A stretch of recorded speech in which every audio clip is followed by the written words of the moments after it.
మీరు quantum life యూనివర్సిటీలో అతీంద్రియ విజ్ఞానాన్ని కూడా అందిస్తున్నారు. అసలు అంటే ఏమిటండి? అతీంద్రియ విజ్ఞానం అంటే వేరే విజ్ఞానం ఏమీ కాదండి. మనలో ఉన్నటువంటి విజ్ఞానమే. హుహు. మనం 5 సెన్సరీ పర్సెప్షన్స్ మన జ్ఞానేంద్రియాలు ఉన్నాయి కదా! హ్మ్. అవొక్కటే అనుకుంటాం మనం. అవి ఆహా! కాకుండా మనలో ఒక అంతర్గతంగా కొన్ని ఇన్నర్ సెన్సెస్ అనేవి కూడా ఉంటాయి. హుహు. వాటి ద్వారా మనం కొన్ని బయట తెలుసుకోలేనటువంటివి మన అంతరం నుంచి మనం తెలుసుకుంటాం. హుహు. ఈ ఇన్నర్ సెన్సెస్. ఇవి ఔటర్ సెన్సెస్. హ్మ్. పంచ జ్ఞానేంద్రియాలనేవి ఔటర్ సెన్సెస్. ఎక్స్‌టర్నల్ వరల్డ్‌ని మనం పర్సీవ్ చేసుకొని, ఎక్స్‌టర్నల్‌గా జరుగుతున్నయి చూసి కళ్ళు చూస్తాయి. బయట చూసి మనం తెలుసుకుంటాం. అట్లానే మనం కళ్ళు మూసుకుంటే మన మూడో కన్ను అనేది ఉంది. ఆ మూడో కన్ను ద్వారా మనం కొన్ని తెలుసుకుంటాం. హుహు. ఈ కంటితో కనిపించనివి, అగోచరంగా ఉండేవి ఈ కంటితో, ఈ ముక్కంటితో, ఈ మూడో కన్నుతో మనం తెలుసుకుంటాం. అందరికీ ఉంది ఈ థర్డ్ ఐ. దాన్నే మనం మెడికల్ సైన్స్‌లో పీనియల్ గ్లాండ్ అని అంటాం. ఓహో! కానీ వెస్టిజియల్‌గా ఉంటది. అంటే రూడిమెంటరీగా ఉంటుంది. అంటే అది చాలా కుంచించుకుపోయి కాల్సిఫికేషన్ జరిగి చాలా వరకు అది యాక్టివేట్ కాకుండా ఉంటుంది. కానీ అందరికీ ఉంది. ధ్యానం చేసుకుంటే మళ్ళా ఇది యాక్టివేట్ అవుతుంది థర్డ్ ఐ. అది నిజంగా మనకి ఏదో ఇక్కడ ఆ! హోల్ పడిపోయి థర్డ్ ఐ ఇట్లా సుడిగుండం శివుడిలాగా తిరిగినట్టు. ఓపెన్ అట్లా కాదు. మన లోపల ఉండే అంతర్గతంగా నిగూఢంగా ఉన్నటువంటి ఒక కన్ను. అది జ్ఞాన చక్షువు. ఆ జ్ఞాన చక్షువుతో ఏ జ్ఞానాన్ని మనం ఇక్కడ పంచ జ్ఞానేంద్రియాలతో మనం తెలుసుకోలేమో ఆ జ్ఞానం ఇక్కడ దీని ద్వారా తెలుసుకుంటాం.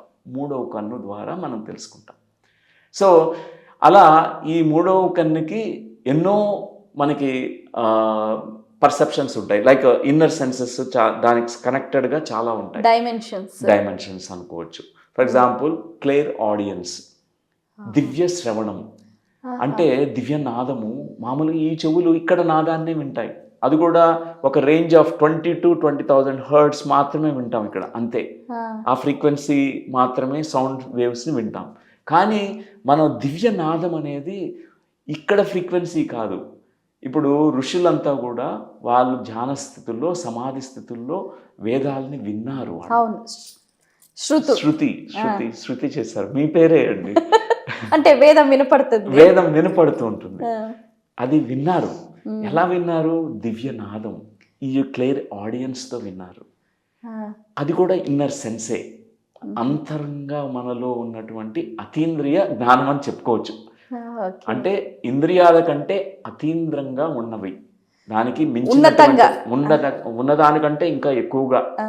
అంటే విశేషంగా హ్మ్. మనం తెలుసుకోగలిగినటువంటి జ్ఞానాన్ని వీటి ద్వారా మనం తెలుసుకోగలం.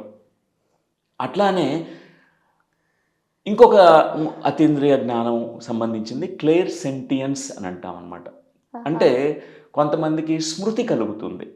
వాళ్ళకి దృశ్య రూపకంగా కనిపించవు. శ్రవణ రూపంగా వినిపించదు. అంటే వినపడదు గూడా లోపల. కానీ స్మృతి పదంలో వాళ్ళకి ఇంప్రెషన్స్ అన్నీ కలుగుతాయి. ఆహా!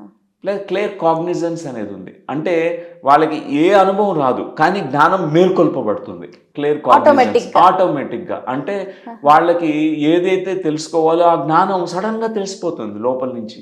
ఆహా! అది మేల్కొల్పబడుతుంది ఎలా అంతే. అంటే అది కూడా ధ్యాన అది కూడా సాధన? ధ్యాన స్థితిలోనే ఆ సమాధి స్థితుల్లో వాళ్ళు పొందుతారు. ఆహా! సో ఇవన్నీ గూడా మనం ఈ కేటగరీ కింద అతీంద్రియ జ్ఞానము అని మనం సిక్స్త్ సెన్స్ అని అంటాం అనమాట. Sixth sense. హుహు. అట్లాంటి సెన్సెస్ ఎన్నో ఉన్నాయి. Seventh sense, eighth sense, ninth sense మనకు చెప్పలేము. చాలా ఉన్నాయి. ఈ 8థ్, థర్డ్ 9థ్ సెన్సెస్ కూడా? చాలా ఉన్నాయండి. ఇంకా చాలా ఉన్నాయి. ఆహా! తెలీదు. మనకు తెలీదు. హుహు. మనకు పేర్లు కూడా పెట్టలేము వాటికి. తెలీదు. ఎందుకంటే ఈ థర్డ్ ఐ అనే దానికి ఇవన్నీ కనెక్టెడే. ఈ థర్డ్ ఆహా! ఐ అనేది హ్మ్. కేంద్రం అది. హుహు. ఇక్కడి నుంచి సర్వ జ్ఞానాల్ని పొందగలిగే శక్తి ప్రతి మనిషికి ఉంటుంది. కానీ సాధన చేసుకొని ఈ థర్డ్ ఐని మేల్కొల్పుకోవాలి. ఇప్పుడు దీని ద్వారానే మనం పూర్వజన్మ కానీ, భవిష్యత్ జన్మ గాని గురించి తెలుసుకోవచ్చంటారా? అన్నీ తెలుస్తాయి. హుహు. సర్వజ్ఞానాలు అంటే టైం ద్వారా భవిష్యత్తు, మన భూతకాలము అన్నీ మనం తెలుసుకుంటామన్నమాట. అదే కాదు, ఈ విశ్వం గురించి కూడా తెలుసుకుంటాం. కోటాను కోట్ల లోకాలున్నాయి. హుహు. ఎన్నో నక్షత్ర మండలాలున్నాయి. ఇప్పుడు మనం చంద్రయానం చేశాము. చంద్రయాన్ 3 హ్మ్. మిషన్ టూర్ అది సక్సెస్ అయింది. ఆ! కానీ మన ఋషులు వాళ్ళు ఎప్పుడో వెళ్ళిపోయారు అక్కడికి. వాళ్ళకి తెలుసు అవును. చంద్రుడు గ్రహం గురించి తెలుసు, సూర్య గ్రహం గురించి తెలుసు, అన్ని గ్రహాల గురించి స్టడీ ఎట్లా వెళ్ళారు? అప్పుడేమో ఇట్లాంటి శాటిలైట్స్ ఏం సూక్ష్మ లేవు కదా. రూపం. కరెక్ట్. వాళ్ళు లోపల అంతరమైనటువంటి ప్రయాణాలు చేశారు.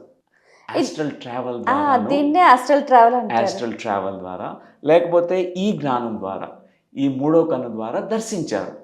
మనం చూడలేము, మనకి టెలిస్కోప్లు కూడా సరిపోవు. మన టెలిస్కోప్తో కూడా ఎంతో దూరం ఉన్న గెలాక్సీ కూడా చిన్న స్మాల్ డాట్ లాగా కనిపిస్తుంటుంది.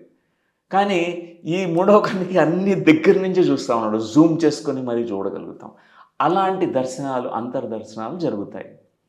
సో కాకపోతే ఈ యొక్క అనుభవాల కోసం సాధకులు పాకులాడకూడదు.